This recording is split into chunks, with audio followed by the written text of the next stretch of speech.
that all of the books make meditation sound like it is just sitting on a cushion, being silent, and having no thoughts. But that is actually not at all what meditation is supposed to look like. It's supposed to be this beautiful, mindful activity. And I want to explain, not only from my personal experience, but my testimonies on meditating, how you can meditate in maybe a non-conventional way, but a way that's really, really great for beginners or people that struggle, who have ADHD, who need a little bit more experience getting into the actual act of meditation.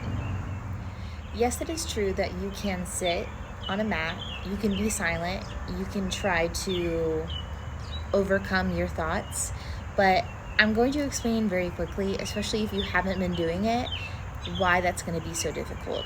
Your brain is not set up to just be silent when you want it to be silent. Your brain is actually wired for the opposite, to constantly keep you in check, to make sure that it's safe, to make sure that you're in a good environment, to make sure that it's being heard, to make sure that you can feel things in your body or cues from your body in case there's predators or anything natural around you.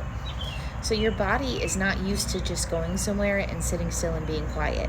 That would be like asking a child to go into a room and like not move or speak for 10 hours. It just doesn't happen. There's no discipline built there because you've never really tried to work with your mind.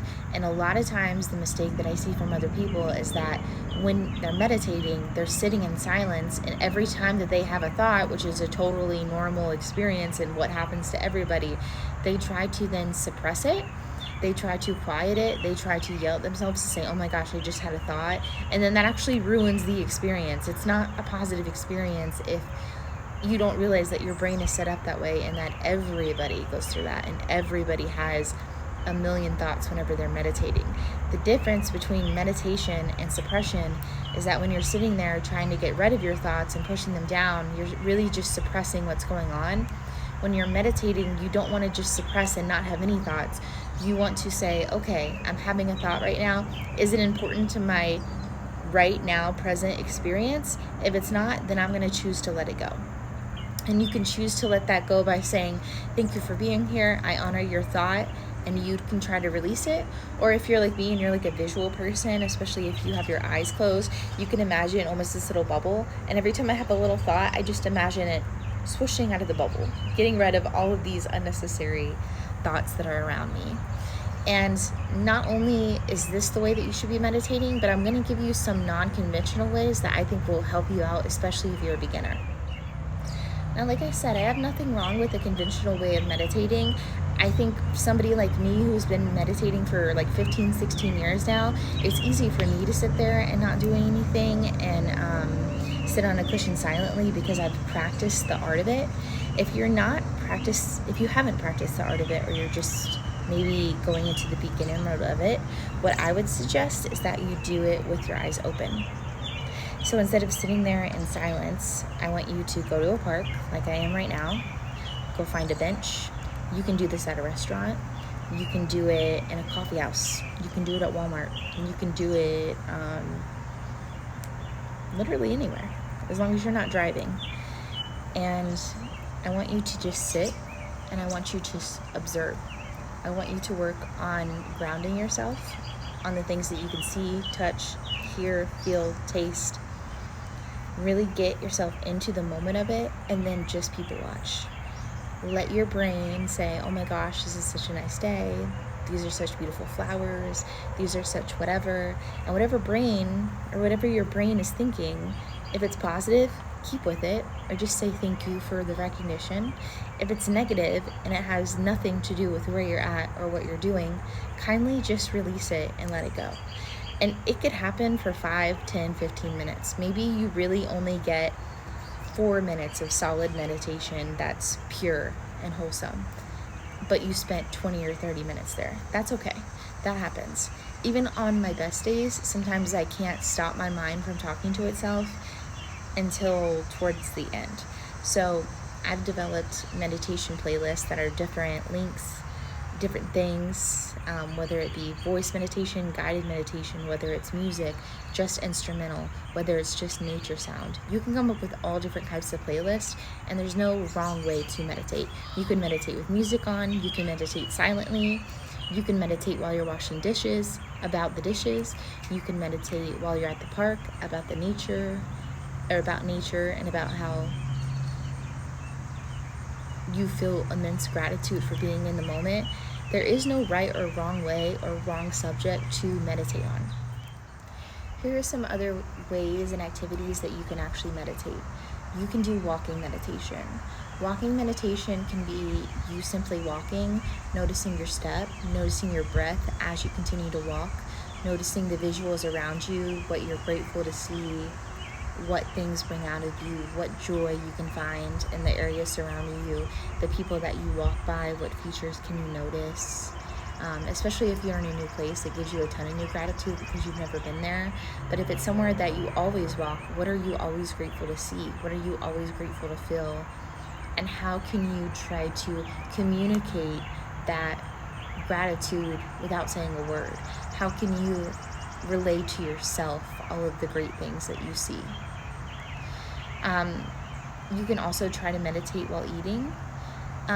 Eating meditation is first, before you eat, you would sit down and say, I'm grateful for all the people that brought me to this plate, the people that planted the seeds to make these things grow, the sun, the air, the carbon, all the things that created those nutrients to grow, all the people that prepared it to bring it to you, all the transportation workers that got that to wherever you bought it from, all the store workers who brought that out for you and set it out for you to purchase it, all the people that allowed you to check out, all the people that bagged your groceries.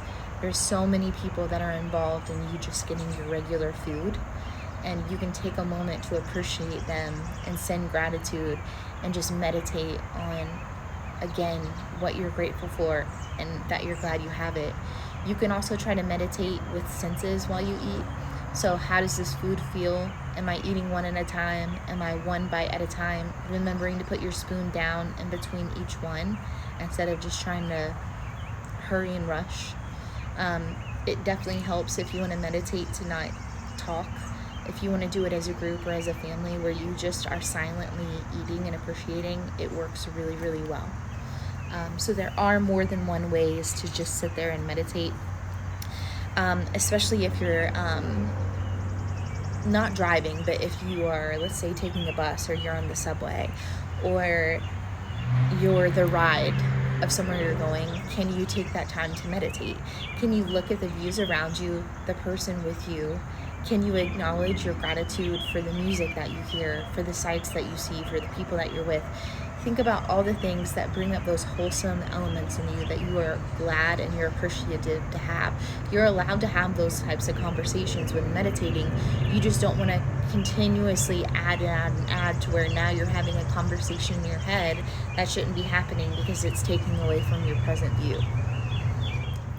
Even while you're creating or you're putting together something, you can always meditate on that.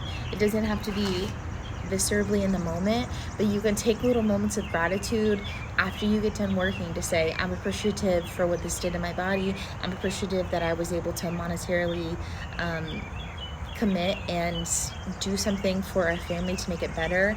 If you created something that you're proud of, you can say, I want to take a moment to thank myself.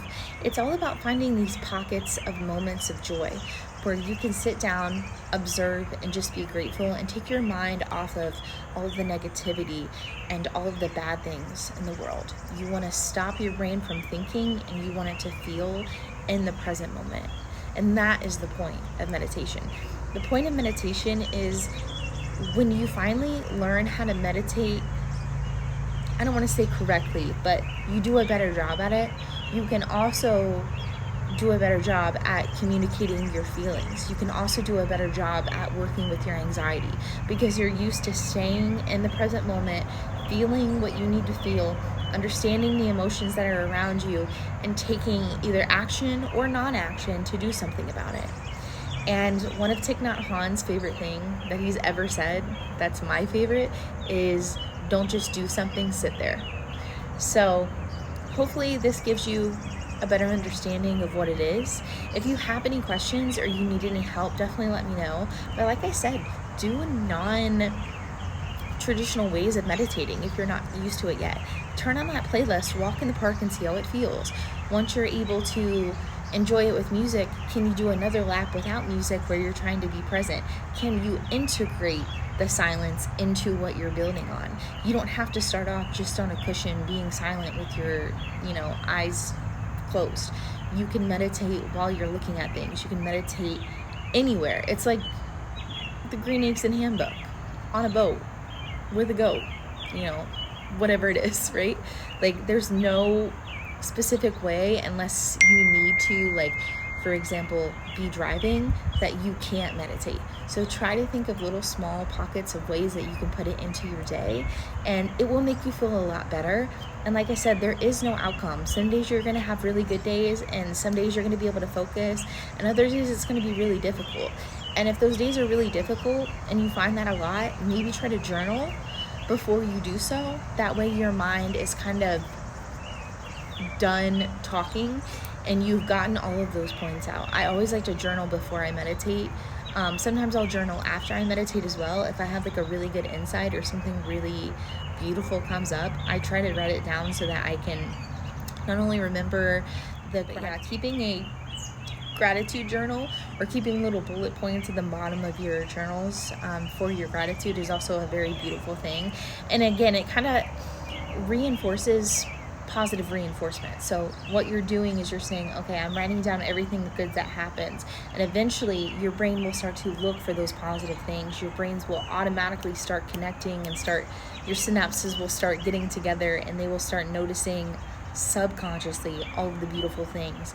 And you're actually rewiring your brain for positivity. You're rewiring your brain to be able to handle that anxiousness.